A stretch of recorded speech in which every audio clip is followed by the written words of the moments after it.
Bonjour, je suis ravie de vous retrouver pour ce nouveau blog et aujourd'hui j'ai envie de vous parler de magie.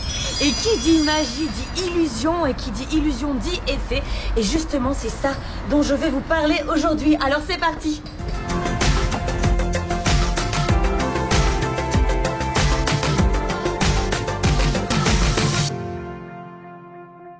Quand on parle effet, je suis sûre que la première chose que vous vous dites c'est After Effects.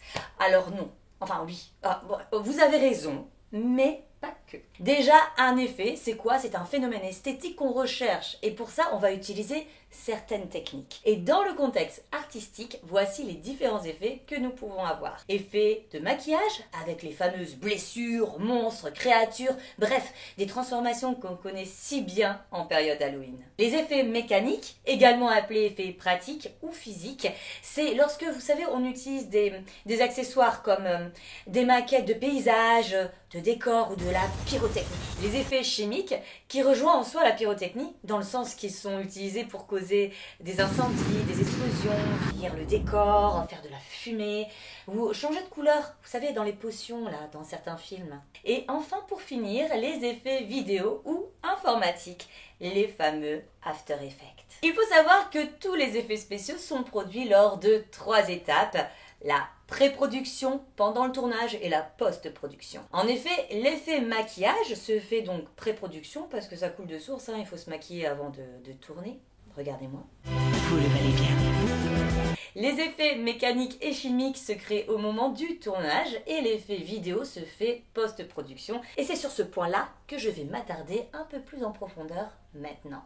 Georges Méliès, illusionniste et inventeur, a beaucoup contribué au développement des techniques d'effets spéciaux. Et justement, il a utilisé des trompe-l'œil, des surimpressions et cela créa les effets spéciaux d'aujourd'hui. C'est dans les années 2010 que l'arrivée du numérique dans les studios fait son apparition. SFX, VFX, allez, c'est parti pour les acronymes à gogo et je suis sûre que vous en connaissez. SFX, Special Effects. VFX, Visual Effect. Le SFX est une combinaison d'effets physiques et mécaniques qu'on fait durant un tournage et le VFX se fait post-production dans les studios via des logiciels numériques pour être intégré au décor du film, permettant d'avoir un rendu semblable au réel mais à l'écran. Pour les effets spéciaux, on peut distinguer différentes méthodes comme l'incrustation 3D pour incruster des décors ou pour obtenir des effets spécifiques. Le rotoscoping qui utilise des vrais acteurs. On va dessiner les contours des figures image par image pour les faire apparaître dans les films d'animation en 3 dimensions. Et ensuite, nous avons également le fameux fond vert ou fond bleu qui permet d'incruster un décor au fond de la scène. Ces effets ont pour but de créer des illusions qui n'existent pas ou très compliquées à produire lors d'un tournage. Et c'est ça, la magie du cinéma. Et le théâtre alors? Le théâtre n'est pas en reste. En effet, le milieu théâtral utilise également des effets. Maquillage, mécanique, chimique, mais tout se fait en live. Donc c'est vraiment une prouesse technique assez bluffante là-dessus, car on n'a droit qu'à un essai. Le contrôle de la lumière, l'aménagement des décors, des accessoires sur scène, de la fumée, du feu, enfin bref, tout cela en contrôlant la sécurité des comédiens et des spectateurs qui sont juste là pour voir un spectacle. Donc les techniciens deviennent un acteur à part entière du spectacle. Actuellement, les effets théâtraux se développent énormément grâce à 2 leviers. Le premier, c'est la magie, avec des tours d'illusion pour créer des effets surprises sur scène comme des changements de costumes. Et action! Des apparitions d'objets et bien plus encore. Le deuxième levier est la vidéo. Impliquer la vidéo durant les spectacles permet au metteur en scène d'incorporer des éléments impossibles à mettre sur scène. Mais tout ceci doit bien être dosé.